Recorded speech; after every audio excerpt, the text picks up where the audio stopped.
The smell of roasted turkey filled the air. 40 people gathered in my mother's living room laughing, talking, celebrating Thanksgiving like any normal American family. I stood there holding a glass of wine, believing this year would be different. I thought my sacrifices over 14 years would finally earn me some respect. I never expected that in just a few minutes my own Mother Grace would stand in front of everyone and scream into my face. That moment taught me blood does not always mean love. Before I continue this story, let me know where you are watching from in the comments below. If you believe that respect should be earned and returned, hit that like button and subscribe to the channel. This story might change how you think about gratitude and family. Now let me take you back to where it all began. I am 32 years old. I work as a senior software engineer at a tech company in Seattle. After taxes, I bring home around $140,000 a year. Most people would consider that a comfortable life. And they would be right, except I never lived comfortably. I chose to live in a small one-bedroom apartment even though I could afford better. I drove a 10-year-old Honda Civic. I rarely ate out. I never took vacations. Every extra dollar I had went somewhere else. It went home. My father passed away from a heart attack when I was 17. He left behind my Mother Grace and a house with 22 years of mortgage payments remaining. He also left behind me and my younger sister Diane. I was the oldest. I was the son. In our family, that meant I was responsible.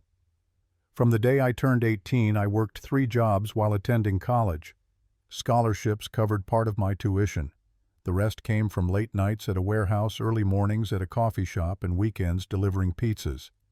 I graduated with a degree in computer science and landed my first real job within 2 months. That first paycheck arrived on a Friday afternoon. By Monday morning, $500 was already on its way to Portland to help with the mortgage. That was how it started.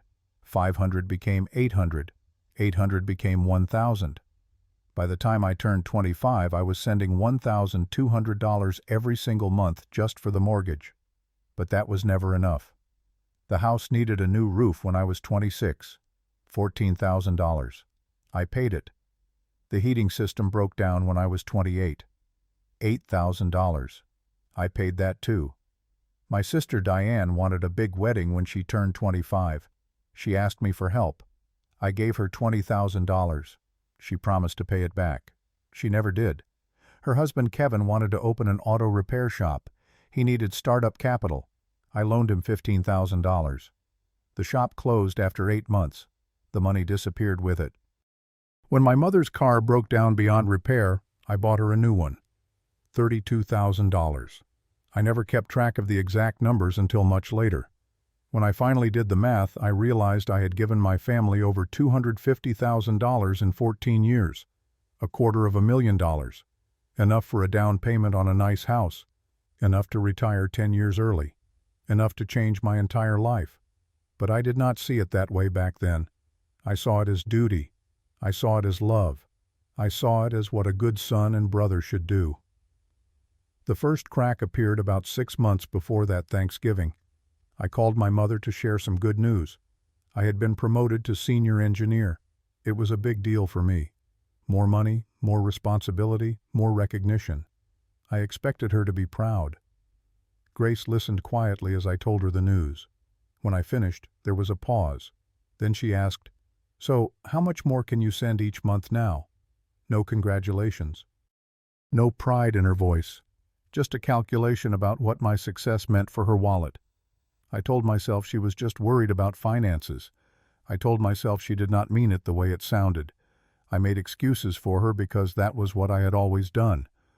A week later, Diane called. She did not ask how I was doing. She did not mention my promotion. She went straight to the point. Kevin needed new equipment for some side project. $5,000. Could I help? For the first time in my life, I said no. I explained that I was saving for something important. I was finally thinking about my own future. Diane exploded. She called me selfish. She accused me of forgetting everything the family had done for me. She reminded me that she was my little sister and family was supposed to help each other. That same night, Grace called. Her voice was sharp, disappointed. She told me Diane was crying because of me. She asked why I had changed. She made me feel like I had committed a crime by saying no to $5,000 after giving away hundreds of thousands. I caved. I sent $3,000 the next day. It was less than they asked for, but it was still $3,000 I could not afford to give. That night, lying in my small apartment, I asked myself a question I had avoided for 14 years. Did my family love me, or did they just love what I could give them? The answer scared me, so I pushed it away and went back to pretending everything was fine. But something had shifted inside me. 2 years before that Thanksgiving, I started saving seriously for myself. I cut every personal expense down to the bone. I stopped buying coffee. I packed lunch every day. I canceled subscriptions I did not need. Every penny I could spare went into a separate account my family knew nothing about. 3 months before Thanksgiving, I made the biggest purchase of my life, a small house in the suburbs of Seattle. 3 bedrooms, a small backyard, a quiet street, $380,000 with a reasonable mortgage I could handle on my own. For the first time in my adult life, I owned something that was truly mine, something no one could take away, something no one even knew about. I did not tell Grace. I did not tell Diane or Kevin. I kept it secret because I knew exactly how they would react. They would see my house as their resource, their backup plan, their next demand. I was done being their ATM. I just had not told them yet. 1 week before Thanksgiving, Grace called with the annual announcement. She was hosting dinner at the house in Portland. The whole extended family would be there. Aunts, uncles, cousins, old family friends, neighbors. About 40 people in total. She told me this year was special. She wanted everything to be perfect. Then she asked me to contribute $2,500 for the dinner expenses. I agreed without argument. I figured it was one of the last times I would say yes to anything. On Thanksgiving morning, I woke up early and drove 4 hours from Seattle to Portland. My trunk was full of wine, flowers, and gifts for everyone. I walked into that house believing I was doing the right thing. I believed that maybe, just maybe, my family would finally appreciate me. The house looked beautiful. Decorations everywhere. The long dining table stretched through the living room and into the den. 40 chairs surrounded it. The kitchen smelled incredible. Turkey stuffing, mashed potatoes, pumpkin pie. Everything a perfect Thanksgiving should have. People started arriving around noon. I greeted everyone with smiles and hugs. Cousins I had not seen in years. Aunts who pinched my cheeks like I was still a child. Family friends who remembered me from when I was small. I noticed Diane and Kevin in the kitchen with Grace. They were whispering, glancing at me occasionally. Their expressions made me uneasy. But I pushed the feeling aside and continued playing the role of the good son. My Aunt Linda, Grace's younger sister, found me near the fireplace. She was always the kindest one in the family.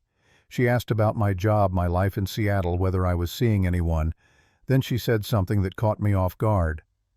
"Your mother is so proud of you," Linda said. "She tells everyone how you take care of the whole family. You are such a good man." For a moment I felt warm inside. Maybe I had been wrong. Maybe Grace did appreciate me after all. Maybe she just did not know how to show it. That warmth lasted exactly 2 more hours. When everyone sat down for dinner, Grace took her place at the head of the table. She stood up and tapped her glass with a spoon. The room fell silent. 40 pairs of eyes turned toward her. She started with the usual Thanksgiving speech. Gratitude for family, memories of the house, stories about my father. People nodded and smiled. Then her tone changed. "This house has been in our family for 30 years, Grace said. "It holds so many precious memories, but keeping it has not been easy. We have faced many financial challenges." She looked directly at me. Her eyes were hard. "I hope the people who have responsibilities understand that those responsibilities cannot be ignored." The room grew quiet. I felt my face getting hot. I forced a smile and looked down at my plate. Dinner proceeded, but the atmosphere had shifted. Conversations felt strained. I caught Kevin smirking at me from across the table. Diane refused to meet my eyes. After the main course, while people were eating dessert, Grace stood up again. She tapped her glass harder this time. "I need everyone's attention," she announced. There is something I need to address." My stomach dropped. I knew what was coming. Grace walked around the table until she was standing right next to me. She looked down at me with an expression I had never seen before, pure contempt. My son here," she said loudly, "has been neglecting his duties. For months now his mortgage payments have been inconsistent, late, unreliable." I tried to respond calmly. "Mom, I have sent every payment. I was only late by 10 days last month because of a bank transfer issue." She slammed her hand on the table. The dishes rattled. 40 people jumped. 10 days, she shouted. "You call 10 days acceptable after everything this family has done for you?" I stood up slowly. "Everything you have done for me. Mom, I have been supporting this family for 14 years. I have never missed a payment." Grace leaned in close to my face, so close I could feel her breath. Then she screamed, "Pay the mortgage or disappear. Those are your only options." The words echoed through the silent room. 40 people staring, 40 people witnessing my humiliation. Kevin laughed out loud.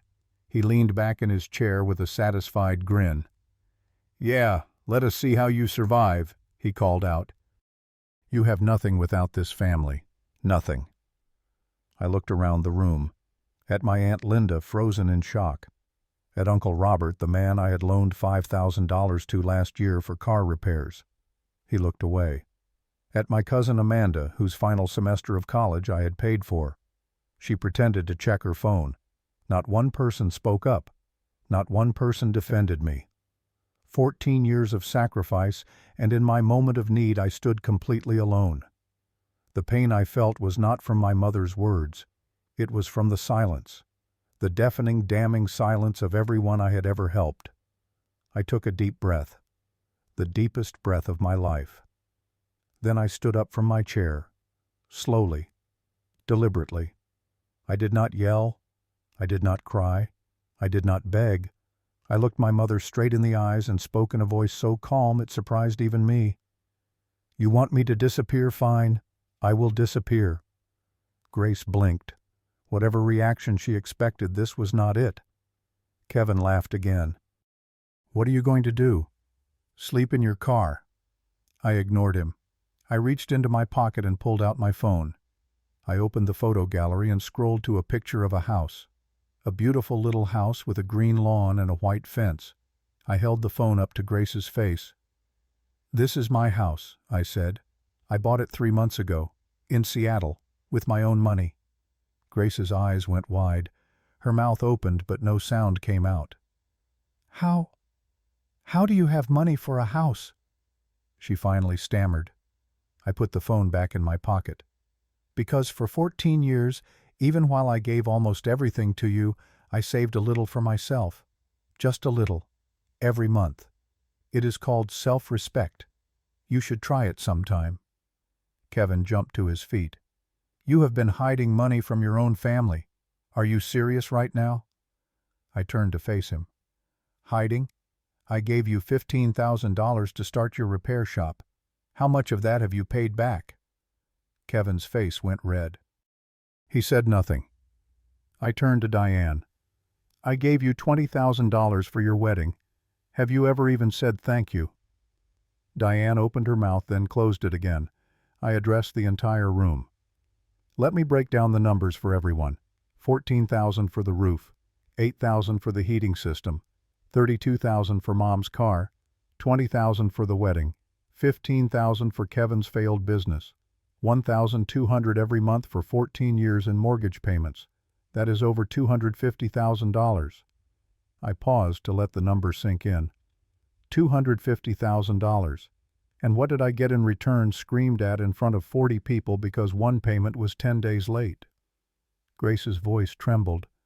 "Son, I did not mean—" I raised my hand to stop her. "You meant every word. And I respect that honesty. So let me be equally honest with you." I looked at her directly. At the woman who raised me. At the woman who just humiliated me in front of everyone I knew. From this moment forward I am gone. No more mortgage payments. No more emergency repairs. No more loans to Diane. No more handouts to Kevin. Nothing.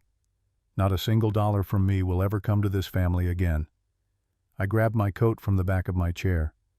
You wanted to see how I survive without this family? You are about to find out. But here is the real question. I walked toward the door and stopped with my hand on the handle. How will you survive without me? I walked out into the cold November night. No one followed. No one called my name. The door closed behind me with a quiet click. The drive back to Seattle took 4 hours. I did not turn on the radio. I did not make any calls. I just drove in silence, watching the highway lights pass by, feeling something I had not felt in 14 years. Freedom. 1 month after Thanksgiving, my phone rang. It was Diane. She told me the bank had sent a warning letter. The mortgage payment was overdue. What was I going to do about it? I said 5 words. That is not my problem. Then I hung up. 2 months after Thanksgiving, Kevin called. His voice was different, softer, almost apologetic. He said he was in a tough spot and needed some help, just a small loan. He would definitely pay it back this time. I let the call go to voicemail. I never called back. 3 months after Thanksgiving, Grace called. She did not yell this time. She did not demand. She almost sounded like the mother I remembered from childhood, the one who held me when I was scared, the one who told me everything would be okay. She said the bank was threatening to foreclose. They were going to lose the house. She asked if I could help just one more time, one final time. She promised things would be different. I asked her one question. Do you remember what you said to me in front of 40 people? Silence on the other end. I have disappeared, I said, just like you asked. I hope you find someone else to yell at. I ended the call. 4 months later, I learned through Aunt Linda that the house was sold. Grace moved in with Diane and Kevin, all 3 of them crammed into a small 2-bedroom apartment. Linda was the only one who understood my decision. She told me she was sorry for not speaking up that night. She said she had been too shocked to react. I forgave her. She was the only one who ever truly cared. The first few months after that Thanksgiving were the hardest of my life. I had made the right decision. I knew that in my mind, but my heart was slower to catch up. Late at night, alone in my new house, guilt would creep in like fog. I would lie awake wondering if I had been too harsh, too cold, too cruel. Memories of my childhood with Grace would surface, teaching me to ride a bike on a summer afternoon, holding me tight the night my father died. Making my favorite meal on my birthday every single year, I cried many nights in that empty house. I grieved for the mother I thought I had. I grieved for the family I wished existed. I grieved for the son who spent 14 years trying to earn love that was never really there. But every time I reached for my phone to call and apologize, I remembered those 40 faces, the silence, the abandonment, and I put the phone back down. Some lessons can only be learned through pain. As the months passed, something strange happened. The guilt began to fade. In its place grew something new, peace. For the first time in 14 years, I had money left over at the end of each month. Money that was mine. Money I could spend on myself without guilt. I renovated my house slowly, painted the walls a warm cream color, built shelves for the books I never had time to read, planted tomatoes and peppers in the backyard garden. I adopted a dog from the local shelter. A golden retriever with sad eyes and a wagging tail. I named him Rusty. He became my best friend. Every evening when I came home from work, he would greet me at the door like I was the most important person in the world. For a while I was his only family, and he was mine. My neighbor Marcus was a 70-year-old retired veteran who lived alone. We started talking over the fence one day and never stopped. He taught me how to grow vegetables. He told me stories about his time in the service. He became the father figure I had lost at 17. I started volunteering on weekends at a homeless shelter downtown, serving meals, sorting donations, talking to people who had nothing. For the first time in my life, I was giving because I wanted to give, not because someone demanded it, not because guilt forced my hand, because it felt right. That was when I met Sarah. She volunteered at the same shelter. She had kind eyes and a laugh that made everything feel lighter. We started talking. Then we started getting coffee, then dinner, then spending weekends together.